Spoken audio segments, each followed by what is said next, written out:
ஸ்ரீ துர்கா சகஸ்ரநாம ஸ்தோத்திரம். தந்திரராஜ தந்திரம். துர்கா சகஸ்ரநாம ஸ்தோத்திரத்தில் பல ஸ்தோத்திரங்கள் இருக்குது. அதில் தந்திரராஜ தந்திரம் அப்படிங்கிறதுலேருந்து எடுக்கப்பட்ட சகஸ்ரநாம ஸ்தோத்திரம் இது. இது மிக மிக சக்தி வாய்ந்த அருமையான ஒரு ஸ்தோத்திரம். இதனுடைய பலஸ்துதியில் என்ன கொடுக்கப்பட்டிருக்குன்னு சொன்னாக்க, இதை படிக்கிறதுனால 1000 அஸ்வமேத யாகங்களை பண்ண பலனும், கோடி வாஜ்பேயி யாகங்களை பண்ண பலன்களும் இதை கிடைக்கும் அப்படின்னு சொல்லப்படுறது. அப்புறம் எல்லா கஷ்டங்கள்லேருந்தும் துன்பங்கள்லேருந்தும் விடுதலை கிடைக்கும், நீண்ட ஆயுள் கிடைக்கும், சுக சௌக்கியமான அருமையான வாழ்க்கை கிடைக்கும், எதிரிகள்லேருந்து விடுதலை கிடைக்கும், நல்ல ஆரோக்கியமான வாழ்க்கையும் அமைதியான வாழ்க்கையும் நல்ல ஆயுள் ஆரோக்கியம் சம்பத்து எல்லாம் கிடைக்கும் அப்படின்னு சொல்லப்படுறது. இது ஏதாவது ஒரு குறிப்பிட்ட பலனை உத்தேசித்து சொல்லணும் அப்படின்னு சொன்னாக்க 108 முறை சொல்லணும் அப்படின்னும் சொல்லப்படுறது. ஸ்ரீ துர்கா சகஸ்ரநாம ஸ்தோத்திரம். தந்திரராஜ தந்திரம். ஸ்ரீ துர்கா துர்கதிஹரா பரிபூர்ணா பராத்பரா சர்வோபாதி விநிர்முக்தா பவபார விநாசினி காரியகாரண நிர்முக்தா லீலா விக்கிரகதாரிணி சர்வஸ்ருங்கார சோபாட்யா சர்வாயுத சமன்விதா சூரியகோடி சஹஸ்ராபா சந்திரகோடி நிபானனா கணேசகோடி லாவண்யா விஷ்ணுகோடி அரிமர்தினி தாவாக்னிகோடி நளினி ருத்ரகோடியுக்ரரூபிணி ಸಮತ್ರಕೋಡಿ ಗಂಭೀರ ವಾಯುಕೋಡಿ ಮಹಾಬಲ ಆಕಾಶಕೋಡಿ ವಿಸ್ತಾರ ಯಮಕೋಡಿ ಭಯಂಕರಿ ಮೇರುಕೋಡಿ ಸಮುಚ್ಛ್ರಾಯ ಗಣಕೋಡಿ ಸಮೃದ್ಧಿತ ನಮಸ್ಯ ಪ್ರಥಮಾ ಪೂಜ್ಯ ಸಕಲ ಅಖಿಲ ಅಂಬಿಕಾ ಮಹಾಪ್ರಕೃತಿ ಸರ್ವಾತ್ಮ ಭುಕ್ತಿ ಮುಕ್ತಿ ಪ್ರದಾಯಿನಿ ಅಜನ್ಯ ಜನನಿ ಜನ್ಯ ಮಹಾವೃಷಭವಾಹಿನಿ गर्दमीकास्य पद्मा सर्वतीर्थनिवासिनी भीमेश्वरी भीमनादा भवसागरधारिणी सर्वदेवशिरोरत्न निकृष्टचरणाम्बुजा स्मरदां सर्वपापग्नि सर्वकारणकारणा सर्वार्थसाधिका मादा सर्वमङ्गलमङ्गला वृक्षा पृश्नी महाज्योतिररण्यावनदेवता बीधिर्बूधिर्मदिशक्तिर्दुष्टिपुष्टिरुषाधृति उद्दानहस्ता सम्भूतिर्वृक्षवल्गलधारिणी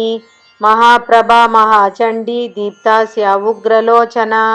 महामेघप्रभा विद्या मुक्तकेशी दिगम्बरी हसन्मुखी सा अट्टहासा लोलजिह्वा महेश्वरी मुण्डाली अभया दक्षा महाभीमावरोद्यदा कट्कमुण्डधरा मुक्ति कुमुदा अज्ञाननाशिनी अम्बालिका महावीर्या शारदा कनकेश्वरी परमात्मा पराक्षिप्ता शूलिनी परमेश्वरी महाकालसमासक्ता शिवा सदनिनादिनी घोरांगी मुण्डमुकुडा श्मशानास्तिगृदासना महाश्मशाननिलया मणिमण्डपमध्यका बाणपात्रधृता गर्वा पन्नगी परदेवता सुगन्धाधारिणी दारा भवानी वनवासिनी लंबोदरी महादीर्घा जडिनी चंद्रशेखरा परा अम्बा परमाराध्या परेशी ब्रह्मरूपिणी देवसेना विश्वगर्भा अग्निजिह्वा सदुर्भुजा महादंष्ट्रा महारात्रिर्नीला नीलसरस्वती दक्षजाभारधीरम्बा महामंगलचंडिका रुद्रजा कौशिकीभूता यमगंडा महाबला कादंबिनी सिदानंदा क्षेत्रस्था क्षेत्रघर्षिणी पंचप्रेत समारूढ़ा ललिता द्वरिता सती भैरवी रूप संपन्ना मदना नलनासिनी जातापहारिणी वार्धा मातृका अष्टमातृका अनंगमेघला षष्ठी हृल्लेखा पर्वतात्मजा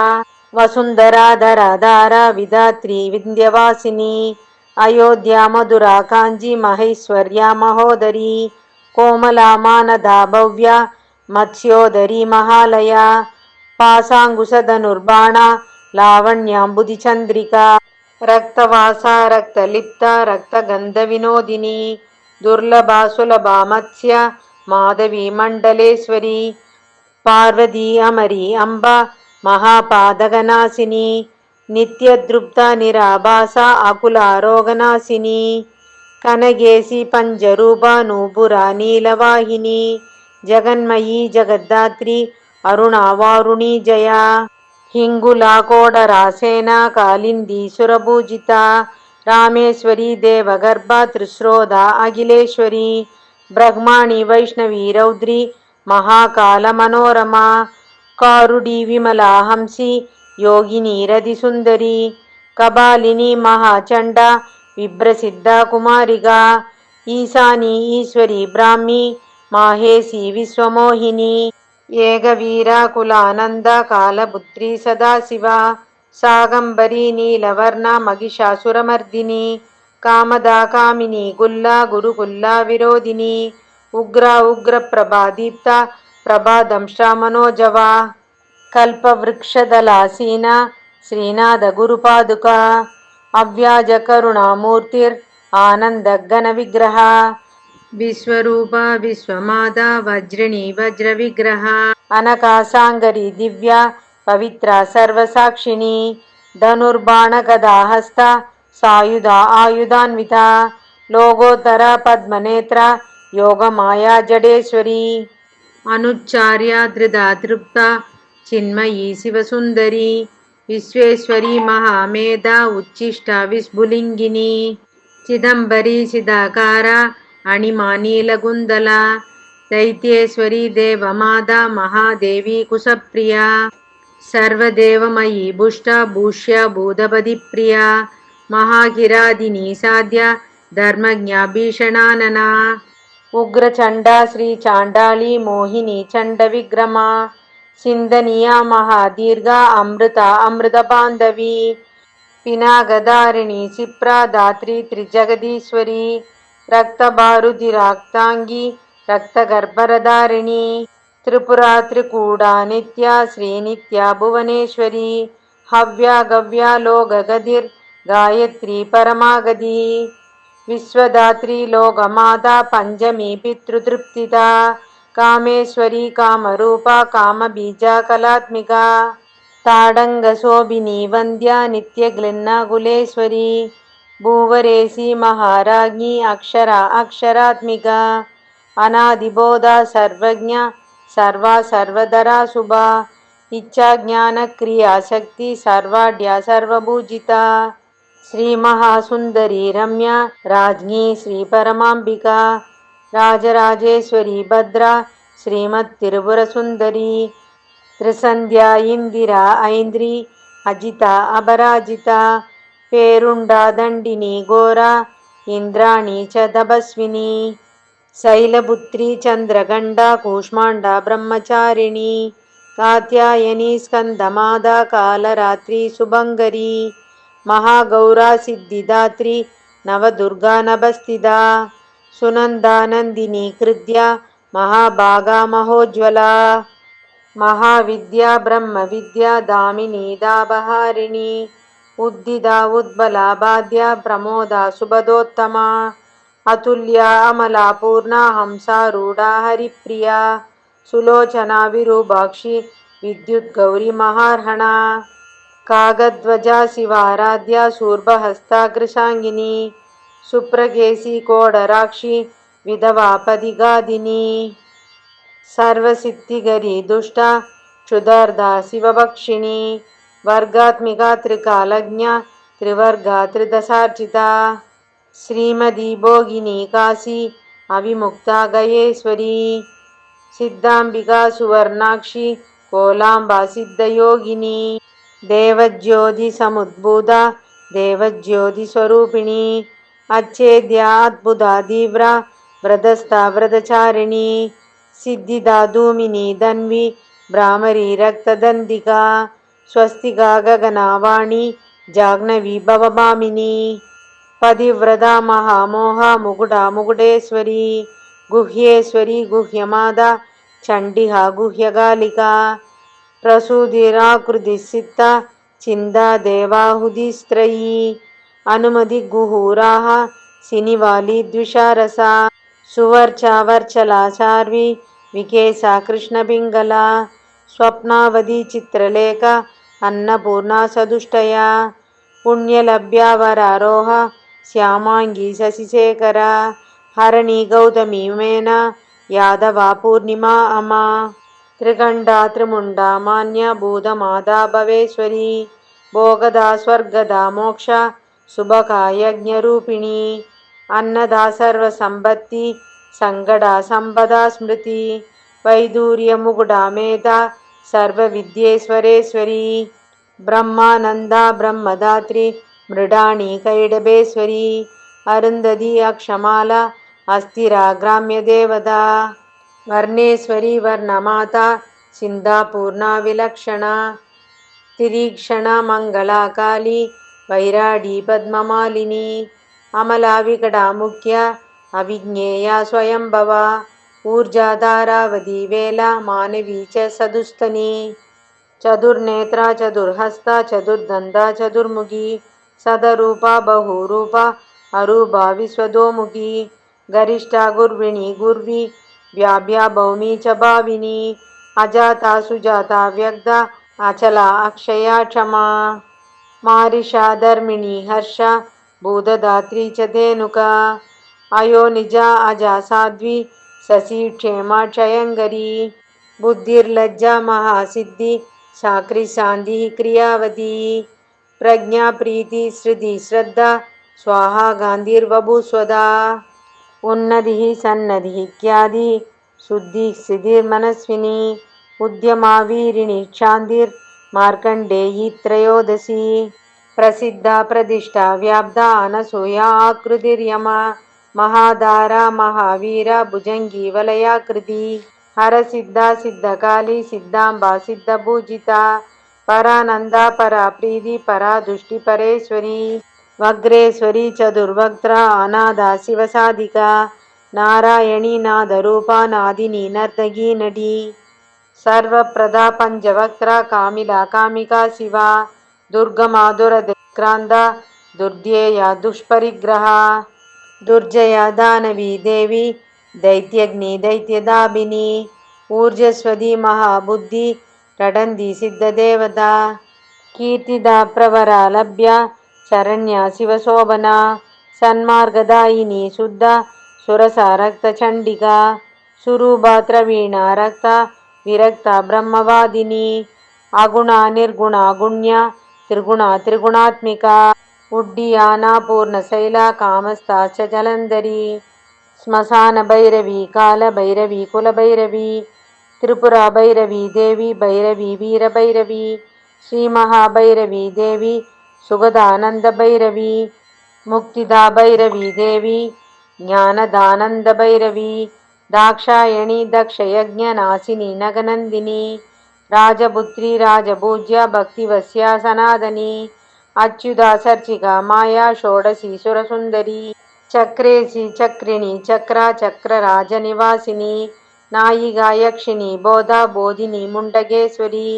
बीजरूपा चंद्रभागा कुमारी कपिलेश्वरी वृद्धादिवृद्धा रसिका रसनापाडलेश्वरी माहेश्वरी महानंदा प्रबला अबलाबला व्याक्रांबरी महेशानी सर्वाणी तामसी दया धरणी धारिणी तृष्णा महामारी दुरध्यया रंगिनी डंगिनी लीला महावेगा महेश्वरी जयदा जित्वरा जयत्री जयश्री जयशालिनी नर्मदा यमुना गंगा वेणा वेणी त्रिशत्वती दशार्णा अलगा सीता तुंगा भद्रा तरंगिणी मदोद्गड़ा मयूराक्षी मीनाक्षी मणिगुंडला सुमहा महदां सेव्या मायूरी नारसिंहिका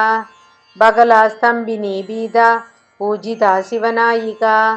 वेदवेद्या महारौद्री वेदबाह्या गतिप्रदा सर्वशास्त्रमयी आर्या अवांगन सगोचरा अग्निज्वाला महाज्वाला प्रज्वाला दीप्तजिह्विका रंजनी रमणी रुद्रा रमणीया प्रभंजनी वरिष्ठा विशिष्टा शिष्टा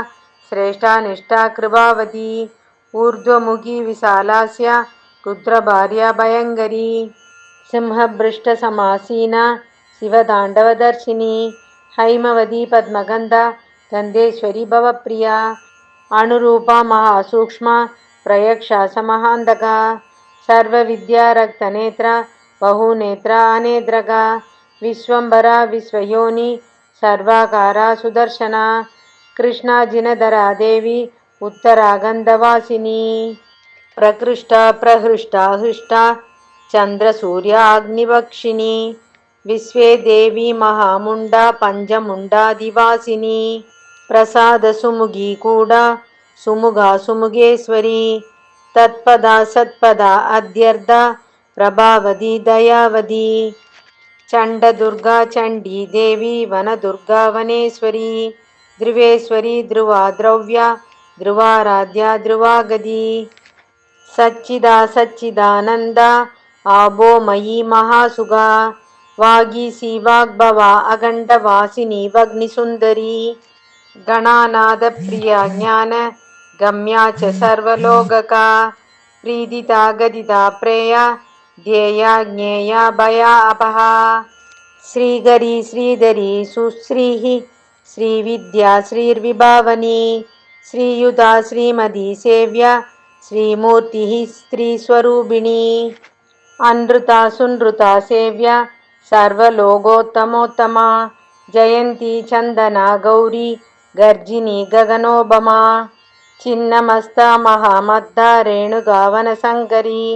ग्राहिका ग्रासिनी देवभूषणा च गभर्दिनी सुमदी स्तबदी स्वस्था हृदिस्था मृगलोचना मनोहरा वज्रदेहा कुलेसी कामचारिणी रक्ताभा नित्रिदा नित्रा रक्तांगी रक्तलोचना कुलचण्डा चण्डवक्त्रा चण्डोग्रा चण्डमालिनी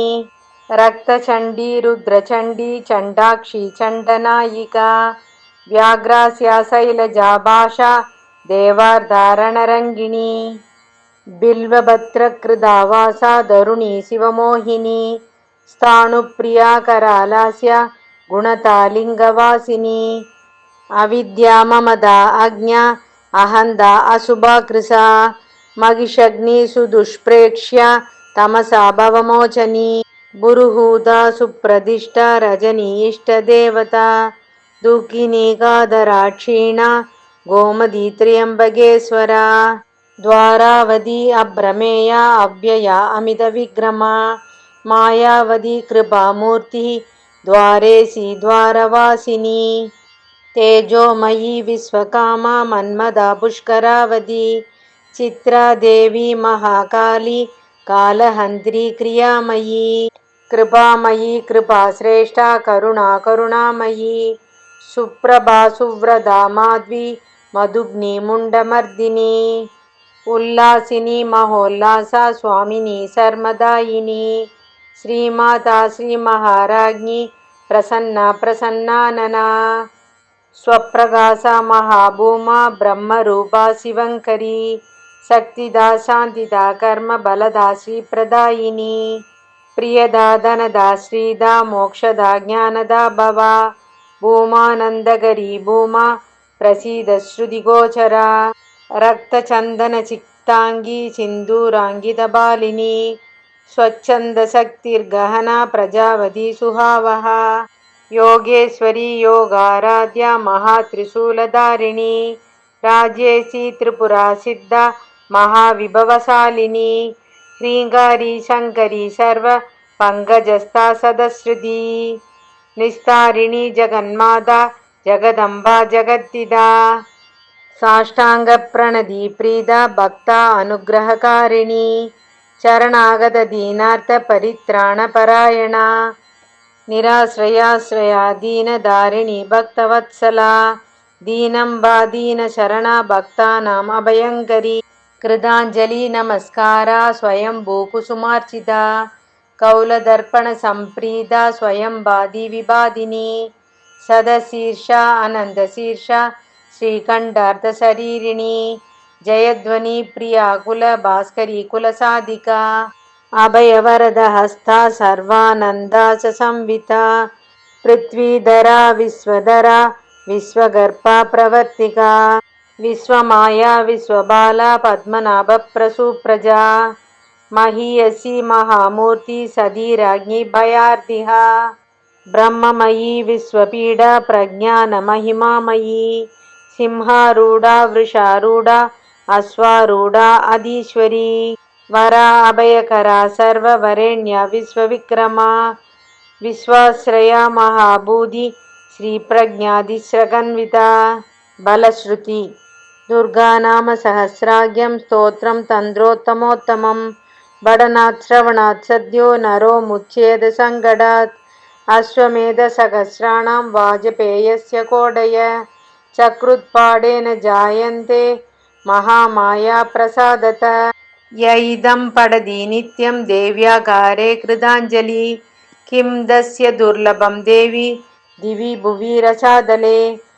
स दीर्घायुसुखी वाग्मी निश्चितं पर्वतात्मजे श्रद्धया अश्रद्धया वापि दुर्गा नाम प्रसादत य इदं पठते नित्यं देवी भक्तो मुदान्वित तस्य शत्रुक्षयं यादि यदि शक्रसमो भवेत् प्रतिनामसमुच्चार्य श्रोडशी यः प्रपूजयेत् षण्मासाभ्यन्तरे देवी निर्धनिधन्वान् भवेत् वन्द्या वा काकवन्द्या वा मृदवत्सा च याङ्गना अस्य प्रयोगमात्रेण बहुपुत्रवती भवेत् आरोग्यार्थे सदा वृद्धिपुत्रार्धेह्येकवत्सरं दीप्ताग्निसन्निधौ पाडात् अभावो भवति ध्रुवम् अष्टोत्तरशतेन अस्य पुरश्चर्या विधीयते कलौ चतुर्गुणं प्रोक्तं पुरश्चरणसिद्धये जपाकमलपुष्पं च चम्पकं नागकेसरं कदम्बं कुसुमं चापि प्रतिनाम्ना समर्चयेत् प्रणवादिनमो अन्देन चतुर्थ्यन्देन मन्त्रविद् षोडशी पूजयित्वा तु उपहारं समर्पयेत् इच्छाज्ञानक्रियासिद्धिर्निश्चितं गिरिनन्दिनी देहान्ते परमं स्थानं यच्छुरैरपि दुर्लभं स यास्यति न सन्देहो श्रीदुर्गा नाम कीर्तनात् भजेत् दुर्गां स्मरेत् दुर्गां जपेत् दुर्गां शिवप्रियां दक्षणात् शिवम् आप्नोति सत्यं सत्यं वरानने इति श्रीतन्त्रराजतन्त्रे श्रीदुर्गासहस्रनामस्तोत्रं सम्पूर्णम्।